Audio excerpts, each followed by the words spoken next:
I predict that those probably won't go through. I think he's got a lot of pressure on him right now not to put those tariffs through. So Yeah, let's see if I'm I bet he correct does. about that. And I don't want to be overly critical. I just think it's not well thought out. The Yeah, tariffs are not well thought out. And yeah. so tariffs are good, Jay, if you have a market that's being subsidized by another government. So let's say the Chinese government is going to its steel manufacturers and saying, here's extra dough.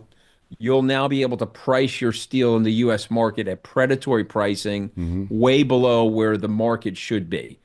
And then the United States should say, well, that's unfair to our workers, so we have to have a tariff to create an equalization. So when there's a predatory environment or something happening internationally that's threatening to our workers, then yes, you gotta have a tariff. But a blanket tariff like that is going to stall the automobile manufacturers.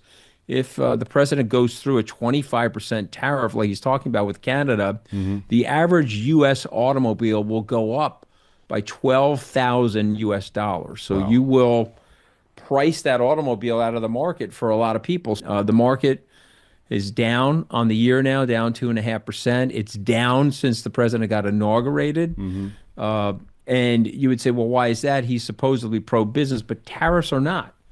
Blanket tariffs like that and arbitrary tariffs like that are not pro-business.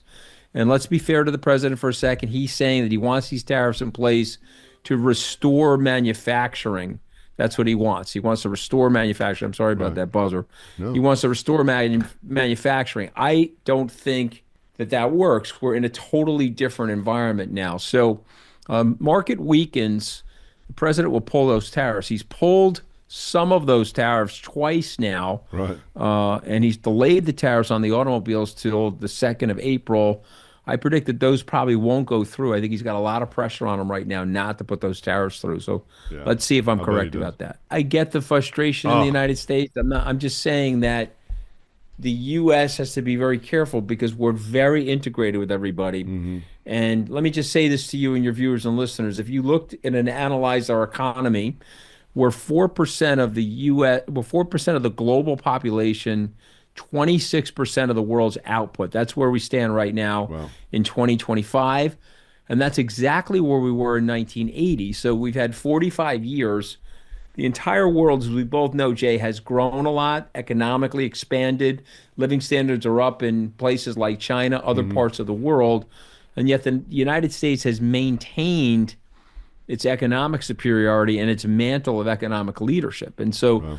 there are reasons like that for that. Some of that money that we're giving overseas is actually to protect us. You know, when we give aid to Pakistan, it's in exchange for us keeping track of their nuclear weapons. We don't Right. want their nuclear weapons to end up on like Al Qaeda eBay, as an example. Yeah. And so we are paying them to give us the right to keep track of them. Right. I would argue that those payments, while if you look at them prima facie, wow, we gave a couple $1 billion to Pakistan last year, that's taxpayer money. Just imagine a cataclysm of one of those bombs going off in New York, Los Angeles, or Chicago. Hmm. You know, it's trillions of dollars of damage and irreparable harm to the United States. So there is some methodology to the things that we're doing overseas.